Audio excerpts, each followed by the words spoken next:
Hey guys, what's up? Alex Scott here with Consordini.com. Thanks so much for checking out another one of our studio gear review videos.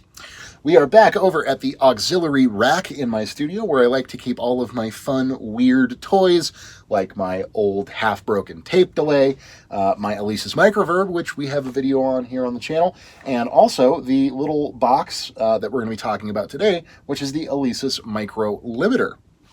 Now, it's from the same kind of series and form factor as our Micro. It's this little kind of, I think it's a third of a rack wide, technically, but it's this little ultra compact limiter, compressor limiter. And it's, you know, again, I don't use it every day. Much like I was talking about in the Micro video, it's not great for everything, but when it works beautifully. And it's very, very simple. You have input, you have output, you have a bypass switch for the limiting, and then you have a release control, so you can have a fast all the way to a slower release. And that's really it. We don't even have a ratio control or attack time or anything like that. So it's fixed attack, fixed ratio, and then pretty much all you can change in terms of the compression curve is the release time. What does it sound like? Well, we're going to show you, and I'm going to move the camera over in a second. We'll get it patched up through the patch bay here and give it a listen on some drums. But it is aggressive and nasty and angry and yeah, it's a great time. I use it mainly for, like, if I have a drum loop that I want to just crush and destroy and make it sound all crazy. It's a fabulous unit for that. I definitely would not use it as like a limiter in a mixing capacity. I would not necessarily, definitely wouldn't use it in a mastering capacity. But again, for like crushing drums or crushing like a synth part, if I want it to pump and sound really, really aggressive, it's really, really great for that. Much like the Micro, it's a really inexpensive unit these days. You know, it was made back in the late 80s late 80s, early 90s, in through the mid 90s, I believe. And so you could find them used for 30, 40, 50 bucks, that kind of a thing. I think I paid about 50 for this one. And it does, a lot of people call them a poor man's 1176, which I think is actually pretty accurate. It has a very similar sound and feel to an 1176 that's being pushed really hard and kind of distorted a little bit. So it does have that going for it. And if you are totally new to recording and want to find the cheapest possible outboard gear that's actually going to sound like something, you know, again, I wouldn't necessarily strap it on a vocal or something that you really want critical quality out of, but if you just want an analog compressor that's going to kind of make things explode when you need them to, it's a really fun, unique little option. Again, very easy to find, very inexpensive.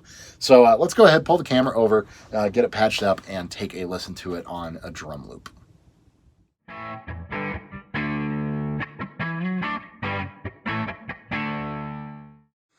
Okay, guys, so here we have our Alesis Micro Limiter. Isn't he cute? Now, this is not going to be a super long demo because, again, as I said in the introduction, it's not exactly the world's most versatile unit. I mainly just use it for drum loop crushing or anytime I need stuff to sound really, really kind of crazy, which is exactly what I'm going to be doing here. I've got a tight little drum loop that I've recorded for a track, and we're just going to be running it through just to hear how the limiting sounds real quick. But you only have 3 controls. You have input and output. It's a fixed threshold device. And then release, which to my ear doesn't actually really do much. I mean, it lessens the amount of compression that's going on is what it seemed to me. It doesn't seem to change a whole lot else. So I'm not sure what is up there, but it's still a really, really cool sounding box. And we do have a bypass here. So let's just listen to the loop.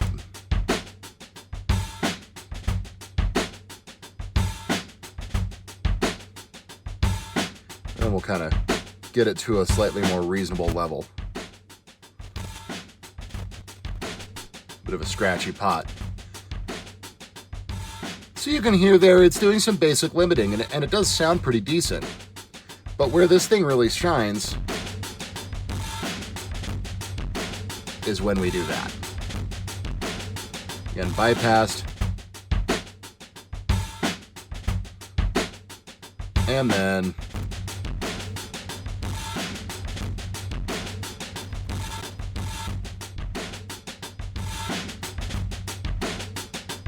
And if you don't want the distortion in the kick, you can just pull back the input a little bit. Bypassed.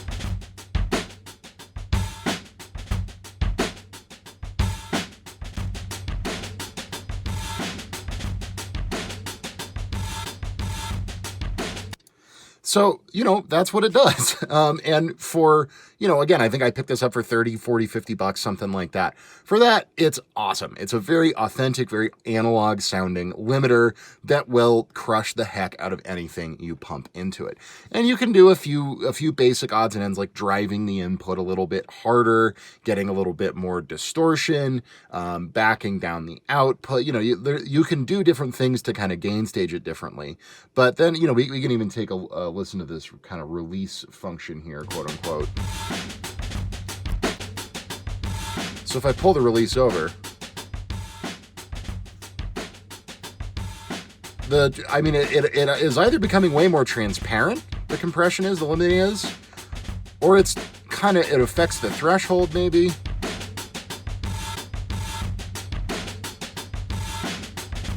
In any case, it does not sound to me like any release setting is being changed. It maybe sounds like it's changing the threshold, or I'm not really sure what it's doing.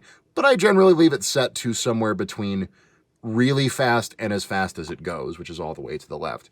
But yeah, it's a very, very simple device, and I think it sounds really quite cool.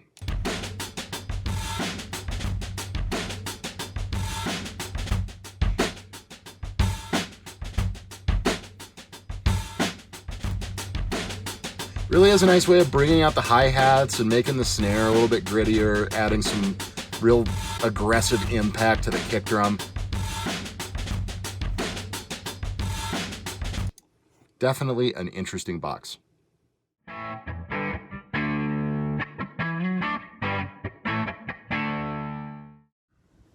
Okay, guys, so there you have it, the Alesis Micro Limiter. Definitely a fun and interesting little box.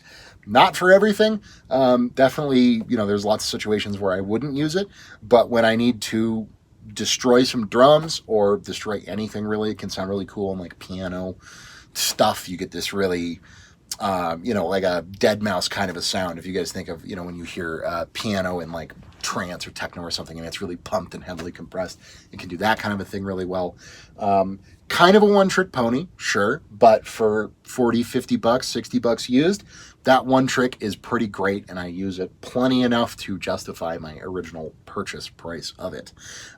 So, yeah, if you're in the market and, you want to mess around with an analog compressor, but you're really, at the absolute bare minimum of a budget, I would get this over something like a 3630, and Alesis 3630 is another very popular compressor that's extremely inexpensive to buy used, and that has a ton of options. It's got attack and release and knee and all kinds of stuff on it, but it doesn't sound good. It doesn't sound interesting. It doesn't sound cool. It technically controls the gain of a signal, in terms of it does the technical job that a compressor is supposed to do, but it sounds like junk. And not a lot of people out there are going to hear it and go, wow, what a cool sounding compressor. This thing, on the other hand, not a ton of options, but it just sounds cool. It just sounds dirty and angry and kind of crazy. So if you like that from a compressor, if you do a lot of like, drum and bass or hip hop or something like that, where you want some really aggressive, dirty sounds, be it drums or anything else, Micro Limiter is a really fun, cool little option that you can stick in your rack and have people go, oh, what's that? And you go, it's my Explodey compressor box that I got for $20. And they go, oh, that's cool. So yeah, it is what it is. I love it. And I hope you guys get the opportunity to check one out someday. And if you like it as well, then definitely pick one up. But what do you guys think? Have you heard this particular little Micro Limiter box? Do you like stuff in this form factor? Do you like gear from this time period? Whatever your opinions may be, we would love to hear them in the comments down below. Definitely chime in if you have any thoughts. Again, my name is Alex Scott here with Consordini.com. Thank you guys so much for watching another one of our review videos. We really appreciate it. And we will see you in the next one.